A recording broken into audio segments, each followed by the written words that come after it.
পেটের উপরে সাবান দিয়ে আমরা এমন একটি কাজ করব যা দেখলে আপনি অবাক হয়ে যাবেন। জীবন মুহূর্তের মধ্যেই বদলে যাবে। 99% মানুষই জানে না পেটের উপরে সাবান দিলে কি হয়।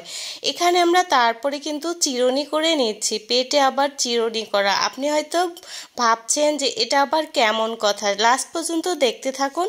এখানে আমরা 2 ধরনের সাবান নিয়েছি, দেখতে পাচ্ছেন। এই সাবানটা কিন্তু অনেকটা ছোট হয়ে গেছে। আর এখানে আমরা আরও একটা সাবান নিয়েছি। তবে এখানে 2টা সাবান দেখা যাচ্ছে। 2টা সাবানের মধ্যে আপনি যে কোনো একটা সাবান ব্যবহার করলে এখানে হবে। এখানে আমরা পানি নিয়েছি, দেখতে পাচ্ছেন। সাবানের উপরে আমরা পানিটা ছিটিয়ে দিচ্ছি। তারপরে পেটে এভাবে করে রাউন্ড করে গোল গোল করে আমরা ফেনাটা তুলে নিচ্ছি। এভাবে করেই কিন্তু রাউন্ড করে ফেনাটা সুন্দর মতো করে তুলে নিতে হবে।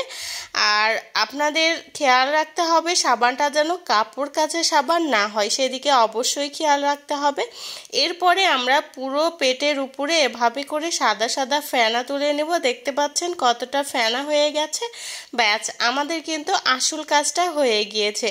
এখন আমরা পেটের উপরে ভালো করে ঘুরিয়ে ঘুরিয়ে নাভির মধ্যে এভাবে করে করে নেব। দেখতে পাচ্ছেন।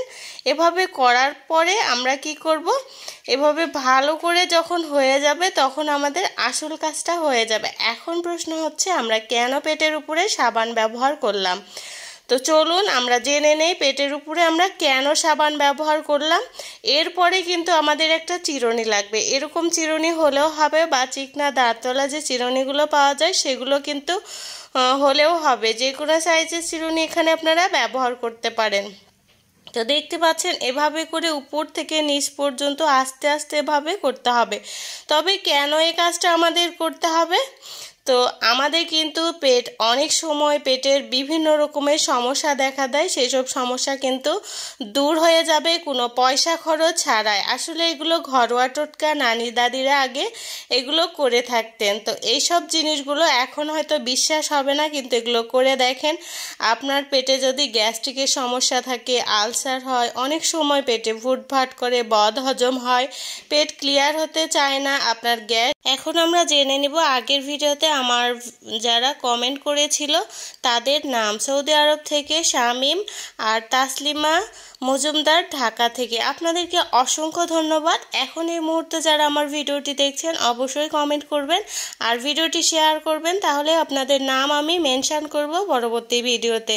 তো এছাড়া বুক জ্বালা পোড়া করে, অনেক সময় ঢেকুর ওঠে, বমি বমি ভাব লাগে, এই সব সমস্যা কিন্তু সমাধান হয়ে যাবে এই সামান্য ঘরোয়া টোটকার মাধ্যমে। আপনারা অন্ততপক্ষে একবার করে দেখবেন, অনেক উপকার মিলবে। এভাবে দেওয়ার ফলে পেট যদি ফুলে ফেঁপে ওঠে সেটা থেকেও মুক্তি মিলে যাবে তৎক্ষণাৎ। সবাই ভালো থাকবেন। আল্লাহ হাফিজ।